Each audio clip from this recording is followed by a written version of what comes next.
Welcome to dream. నేను మీ journalist అలిమిని. ప్రస్తుతం నాతో జై భీమరావు పార్టీ వ్యవస్థాపక అధ్యక్షులు జడా శ్రావణ్ కుమార్ ఉన్నారు. 175 నియోజకవర్గాల్లోనూ 2024 ఎన్నికల్లో వారి అభ్యర్థుల్ని నిలబెడటానికి ఆయన సిద్ధంగా ఉన్నారు. మరి పక్కన న్యాయవాద వృత్తిని కూడా ఆయన పక్కన పెట్టి ప్రజాసేవ చేయాలని రాజకీయాలు వచ్చారు.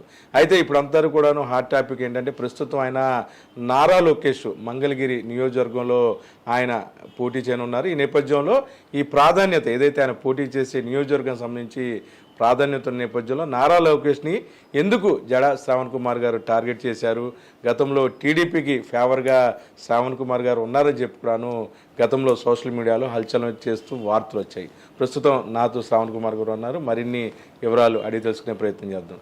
జై భీమ్ శ్రావణ్ కుమార్ గారు. సార్ ఒకటి చెప్పండి, అసలు మీ ప్రొఫైల్ ఏంటి, ఎలా వచ్చారు రాజకీయాల్లోకి, అసలు న్యాయవాదిగా ఎలా మొదలెట్టారనేది? అంటే చాలామంది మిమ్మల్ని యూట్యూబ్లో చూస్తాం, చాలా ఛానల్స్లో చూస్తాం. అంటే శ్రావణ్ కుమార్ గారు మాట్లాడే మాటలు బాగుంటాయి. అంటే అసలు ఎక్కడి నుంచి వచ్చారు ఏంటి అని జర్నీ? సార్ నేను నేటివ్ ఆఫ్ గుంటూరు. ఓకే అండి.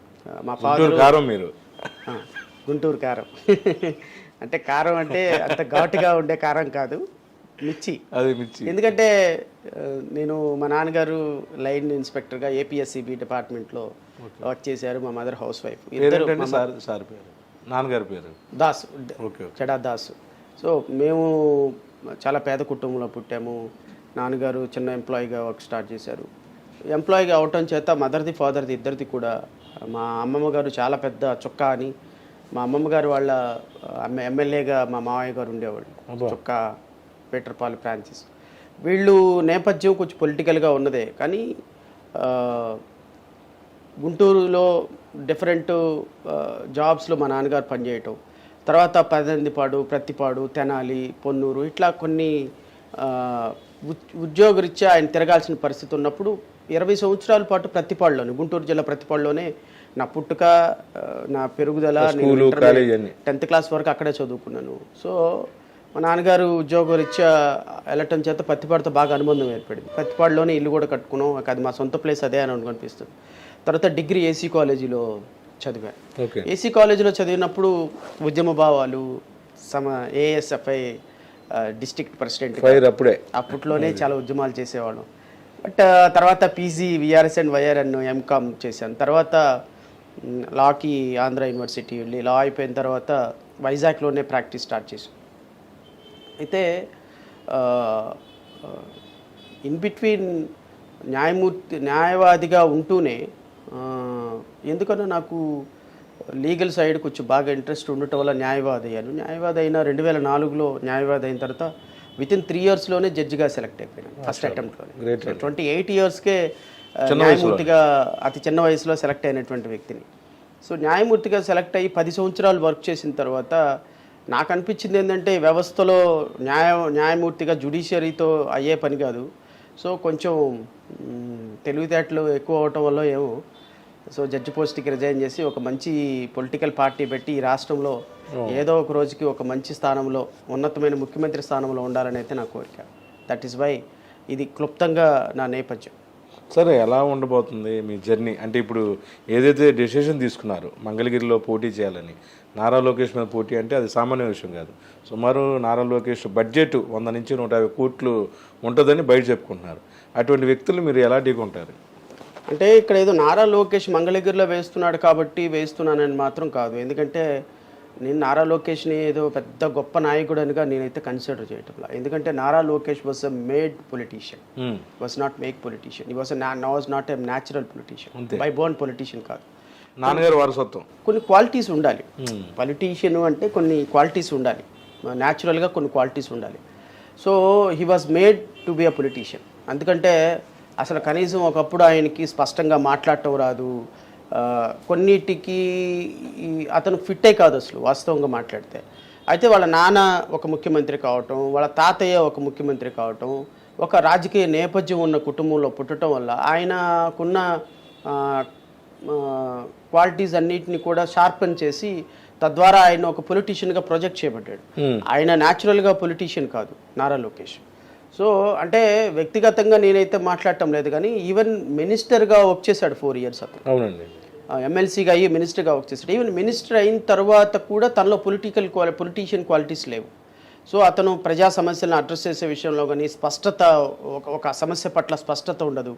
సో అలాంటి వ్యక్తిని నాకు కాంపిటీటర్గా నేనైతే ఫీల్ అవటంలా.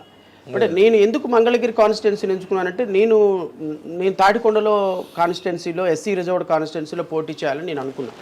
మా పార్టీ తరపు నుంచి పోటీ చేయాలనుకున్నప్పుడు మా పార్టీ తరపు నుంచి వచ్చినటువంటి రిక్వెస్ట్ ఏంటి అంటే, మీరు ఎటు ఎస్సీ రిజర్వ్డ్ కాన్స్టిట్యున్సీలో వేస్తున్నారు, మీరు ఒక పార్టీ ప్రెసిడెంట్ కాబట్టి రిజర్వ్డ్ కాన్స్టిట్యున్సీలోను ఒక జనరల్ కాన్స్టిట్యున్సీలో కూడా వేయండి అని చెప్పేసి 2 కాన్స్టిట్యున్సీలో వేస్తే బాగుంటుంది, మంచి సిగ్నల్ ఇచ్చినట్టు ఉంటుంది సొసైటీకి అని చెప్పినప్పుడు తాడికొండకి అటాచ్ అయిన కాన్స్టిట్యున్సీ మంగళగిరి.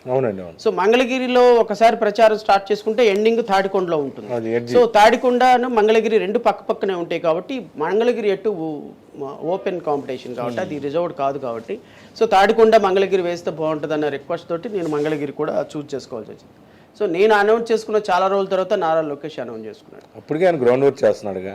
ప్రాబబ్లీ ఇక్కడ అఫీషియల్గా అయితే డిక్లేర్, నేనైతే మాత్రం ఆయన ఏదో వేస్తున్నాడని వేయాల. నెంబర్ 1. నెంబర్ 2, మీరు అడిగిన ప్రశ్నకి 150 కోట్లు 100 కోట్లు బిజినెస్ అనే కాన్సెప్ట్ని ఐ డోంట్ బిలీవ్. ఎందుకంటే ఈయన మంగళగిరి కాన్స్టిట్యున్సీ అనేది ఒక ప్రత్యేకమైన నేపథ్యం ఉన్న కాన్స్టిట్యున్సీ. 2014లో చాలా 12-13 ఓట్ల తేడాతో గెలిచారు. 2019లో కూడా నారా లోకేష్ 5300 ఓట్లు తేడాతో నారా లోకేష్ ఓడిపోయినారు. అప్పుడు కూడా నాకు తెలిసి ఆయన బాగానే ఖర్చు పెట్టాడు, అయినప్పటికీ కూడా ఆయన ఓడిపోయాడు. సో నేను అనుకోవటం ఏంటంటే నారా లోకేష్ ఎన్ని 100 కోట్లు ఖర్చు పెట్టినా ప్రజలు నారా లోకేష్ని లీడర్గా యాక్సెప్ట్ చేయటం, ఈవెన్ టీడీపీలో యాక్సెప్ట్ చేయటం అది నిజమేనండి. చాలా మంది అంటారు, ట్రూ, సీనియర్ పొలిటీషియన్లు.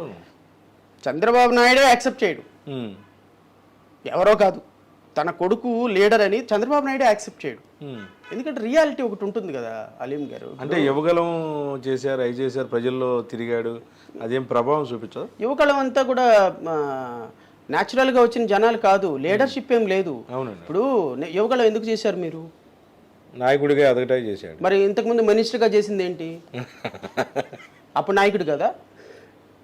అప్పుడు 2019లో ఎమ్మెల్యేగా పోటీ చేశారు, అప్పుడు నాయకుడు కదా. మీరు 4 సంవత్సరాలు మినిస్టర్గా చేసిన తర్వాత ప్రజా సమస్యలు తెలుసుకునేది ఏంటి? ప్రజల్లోకి వెళ్ళి తెలుసుకునేది ఏంటి? పిచ్చిగా జనం నమ్మరా? చూపించేవాళ్ళు కదా. అంటే నేను అనేది ఏంటి అంటే, మీరు స్లిమ్గా అవడానికి యోగాళం చేశారు అనుకుంటాను. 2, మీ పార్టీలో నేను కూడా ఒక లీడర్ అని రోజుకి ఒక 2 కోట్లు 3 కోట్ల ఖర్చు పెట్టి పాదయాత్ర చేసి ఉంటారు అనుకున్నా. పాదయాత్ర వల్ల ఈయన సాధించింది ఏంటి? ప్రజా సమస్యలు. 4 సంవత్సరాలు గడ్డి పీకావా ఏంటి?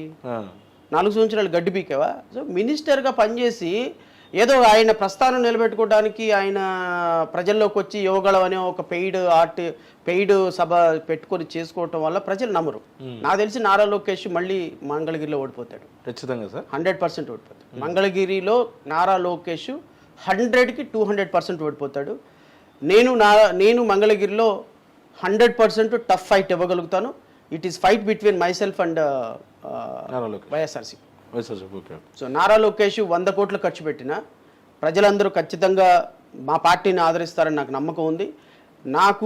నేను ఈ 5 సంవత్సరాల్లో ప్రజల కోసం ఫైట్ చేసిన ఫైటింగ్ లీగల్గా కావచ్చు, పొలిటికల్గా కావచ్చు, ప్రజా సమస్యల కోసం కావచ్చు, మీడియాలో కావచ్చు, ప్రజల కోసం, మంగళగిరి ప్రజల కోసం కాదు, రాష్ట్ర ప్రజల కోసం నేను చేసిన ఫైటింగ్, బడుగు బలహీన వర్గాల కోసం, ముస్లిమ్స్ కోసం, ఎస్సీల కోసం, ఎస్టీల కోసం, అమరావతి రైతుల కోసం ఇన్ని 100 మీటింగులు పెట్టి, బ్రెయిన్ స్ట్రోమింగ్ సెషన్స్ పెట్టి, రాజ్యాధికార దిశగా ఒక ప్రభుత్వాన్ని ఏర్పాటైనటువంటి ప్రభుత్వం మీద ఫైట్ చేసి ఎక్కడున్నారండి నారా లోకేష్, చంద్రబాబు నాయుడు? నారా లోకేష్ చంద్రబాబుకి మీరు బాగా క్లోజ్ అని తెలుసు, చంద్రబాబు సపోర్టర్ అని బాగా సోషల్ మీడియాలో అలచల్ చేస్తూ ఉండేది. ఇప్పుడు మీరు తీసుకున్న నిర్ణయం వల్ల టీడీపీ అంతా మీకు వ్యతిరేకం అవుద్ది కదా. చంద్రబాబు నాయుడు, నారా లోకేష్ ఎన్నిసార్లు ఆంధ్రప్రదేశ్లో ఉన్నారు సార్? మొన్న ఎలక్షన్ ముందు 4 రోజుల ముందు ఇక్కడికి షిఫ్ట్ అయ్యారు సార్ వాళ్ళు. ఈ రాష్ట్రంలో నిజమైనటువంటి ఓటు అడిగే హక్కు నాకు మాత్రమే ఉంది, నా పార్టీ కార్యకర్తలకు ఉంది. తెలుగుదేశం పార్టీకి, జనసేనకి, భారతీయ జనతా పార్టీకి ఓటు అడిగే నైతిక హక్కు లేదు. అది ప్రజలకు తెలుసు, ప్రజలు ఖచ్చితంగా విశ్వసిస్తారు. నువ్వు 100 కోట్లు ఖర్చు పెడితే మాత్రం, 200 కోట్లు ఖర్చు పెడితే మాత్రం ప్రజా ఆత్మసాక్షి ఉండదా? ప్రజల మనస్సాక్షి ఉండదా? ప్రజలు ఎవరు నాయకుడు, ఎవరికి ఓటేస్తే మనం అనుకుంటాడో ఉండరా? నేనైతే ఖచ్చితంగా చెప్తున్నాను, మంగళగిరి ప్రజలు, తాడికొండ ప్రజలు ఖచ్చితంగా నన్ను ఆశీర్వదిస్తారని నాకు నమ్మకం ఉంది. ఖచ్చితంగా 2 కాన్స్టిట్యున్సీలో అత్యంత తీవ్రమైనటువంటి ప్రభావం చూపించగలననే నమ్మకం నాకైతే ఉంది. సార్ చెప్పండి, దశాబ్ద కాలం నుంచి పార్టీ నడుపుతున్నాడు జనసేన అధ్యక్షుడు పవన్ కళ్యాణ్ గారు. ఎందుకని సక్సెస్ కాలేదు? అటువంటి వ్యక్తికి చంద్రబాబు ఎంపర్లాడుతూ పక్కనేసుకుని ఎందుకు తిరుగుతున్నారు? మీలాంటి వాళ్ళని ఎవరిని కూడాను కలుపుకునే పరిస్థితి ఎందుకు ఏర్పడింది? ఎందుకంటే చంద్రబాబు నాయుడు గారికి చాలా ఎక్కువ తెలివితేటలండి. అంటే బహుశా భారతదేశంలో అంత సీనియర్ పొలిటీషియన్ ఉండరు. అంత అంటే పొలిటీషియన్ అనే దానికి ఆయన ఒక ఒక ఒక అంటే బ్రాండ్ అంబాసిడర్.